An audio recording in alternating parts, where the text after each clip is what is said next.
Bonsoir. Alors, on l'a vu dans ce journal, pas de date pour l'instant pour les législatives qui étaient prévues en 2018, donc le mandat des députés prolongé par le président Condé. Quelle est votre position? Il faut siéger malgré ce glissement?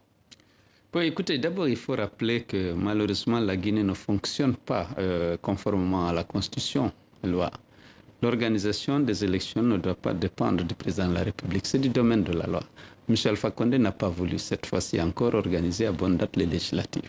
Toutes les dispositions avaient été prises par l'opposition lors du dialogue d'octobre 2016 pour que l'ensemble des actions à mener, l'ensemble des préalables soient réalisés en 2018. Il a refusé systématiquement de le mettre en œuvre et nous fonctionnons sur la base de l'agenda personnel de M. Alpha Condé que personne ne connaît. Pour l'instant, l'opposition, il y a des avis, le débat est en cours, les consultations de la base continuent, vous l'avez montré tout à l'heure.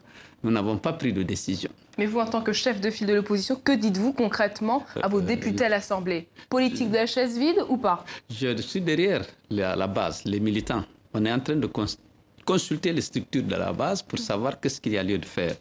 Chacune des positions comporte des avantages et des inconvénients. La chaise vide comporte des inconvénients. Siéger après son mandat aussi comporte des inconvénients par rapport à notre crédibilité, par rapport à notre attachement au respect de la loi et des échéances électorales. Mais nous sommes obligés de consulter la base et de se consulter avec les autres partis politiques pour qu'il y ait une décision d'ensemble.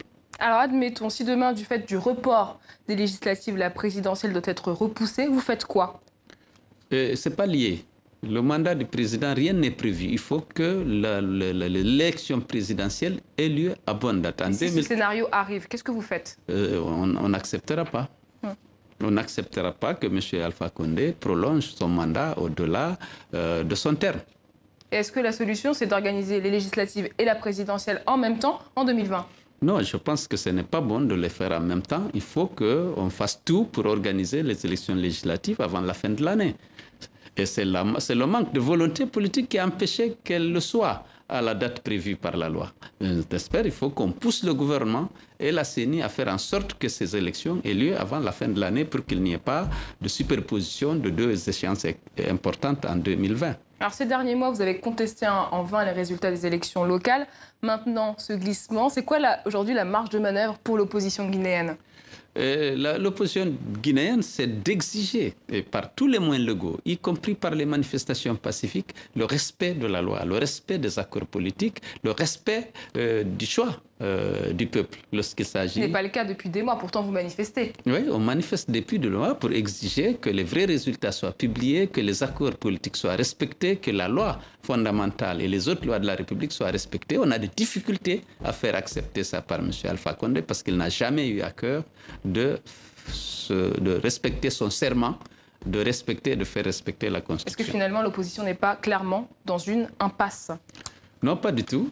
D'autant plus qu'elle est soutenue par le peuple de Guinée. Aujourd'hui, M. Alpha Condé et sa politique sont décriés par les Guinéens. Et vous allez voir, lorsqu'il va penser à s'octroyer un troisième mandat, c'est tout le peuple de Guinée qui va se mobiliser. Aujourd'hui, les syndicats, les organisations de la société civile, les partis politiques sont en concertation pour créer une forte coalition pour barrer la route à toute tentative de tripatouiller la Constitution pour s'octroyer un troisième mandat. Et pourquoi vous ne manifestez plus ces derniers temps?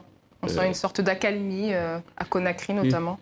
Ben, écoutez, on est en train de se réorganiser parce qu'on voulait sortir de ces élections locales et naturellement, il faut se réorganiser pour préparer les autres défis, les autres échéances qui nous attendent. Il y a le troisième mandat, il y a le législatif, il y a la présidentielle.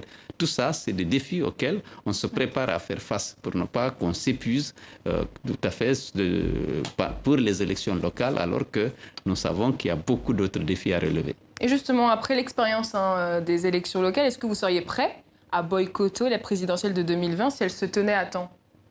Non, on n'a aucune raison de boycotter. On ne fera pas la chaise vide. On se battra pour que l'élection ait lieu à bonne date. On se battra pour qu'elle soit équitable et transparente. Et bien entendu, on sait qu'on aura en face M. Alpha Condé qui est incapable de gagner une élection transparente, mais qui fera tout pour organiser une mascarade comme il l'a fait en 2015. Vous parlez souvent du troisième mandat d'Alpha Condé. Avez-vous des preuves matérielles de ce que vous avancez? Qu'est-ce qui vous fait dire aujourd'hui qu'Alpha Condé va avoir un troisième mandat, va faire un troisième mandat? Mais vous, tout le monde le sait, c'est devenu devenu un secret de polichinelle. Dès que vous lui posez la question sur l'éventualité d'un troisième, il se fâche, il s'énerve contre les journalistes et pour toute personne qui lui pose cette question. Et s'il donne une réponse, c'est pour dire que c'est au peuple de choisir le moment venu. Et alors que M. Youssoufou, à qui on a posé la question, a été clair. Il a dit qu'au terme de son second mandat, de son second et dernier mandat, il organise... S'il se présente pour un troisième mandat, qu'est-ce que vous ferez? Non, on ne lui permettra pas de se présenter pour un troisième mandat. Les Guinéens ont marre de sa gouvernance. Comment allez-vous faire concrètement pour l'empêcher? Ce n'est pas ici que je vais le décliner. Je vous ai dit qu'une concertation est en cours actuellement entre les syndicats, les organisations de la société civile, les partis politiques et certains leaders d'opinion en Guinée. Alors, autre dossier, c'est une sortie qui a fait polémique en Guinée. L'ambassadeur russe Alexandre Bregardzé a suggéré une modification de la Constitution, ce qui ouvrirait la voie à un troisième mandat à Alpha Condé. Comment vous réagissez d'abord à cette sortie? Voilà, nous avons estimé que monsieur l'ambassadeur, son Excellence l'ambassadeur de Russie n'a pas respecté les obligations des réserves qui lui incombent en tant qu'ambassadeur d'un grand pays. Et nous avons pensé jusqu'à preuve du contraire qu'il ne tient pas cette position de son gouvernement, qui a toujours eu une coopération exemplaire avec la Guinée. Mais nous avons promis de saisir les autorités russes par rapport à cette sortie malencontreuse de son ambassadeur dans notre pays, cette ingérence dans les affaires intérieures guinéennes qui n'a pas du tout été appréciée par le peuple de Guinée. Mais jusqu'à preuve du contraire, comme je l'ai dit, nous pensons que ça doit être une manipulation de M. Alpha Condé qui a dû rédiger le discours de l'ambassadeur de Russie pour le lui faire lire à l'occasion de... Et à travers ce fait, est-ce que finalement l'enjeu, ce n'est pas les ressources minières pour les Russes?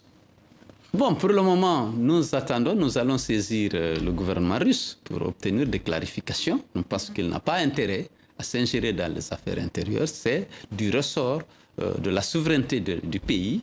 Et on n'a jamais eu dans le passé un ambassadeur qui soit allé jusque-là. En général, M. Alpha Condé lui-même défend la souveraineté, dit que tout ambassadeur qui s'ingère dans les affaires étrangères, dans les affaires intérieures guinéennes, il le mettrait dans l'avion. Merci beaucoup, Cellou Dalein Diallo, chef de file de l'opposition guinéenne. Merci d'avoir répondu à nos questions. Merci, madame.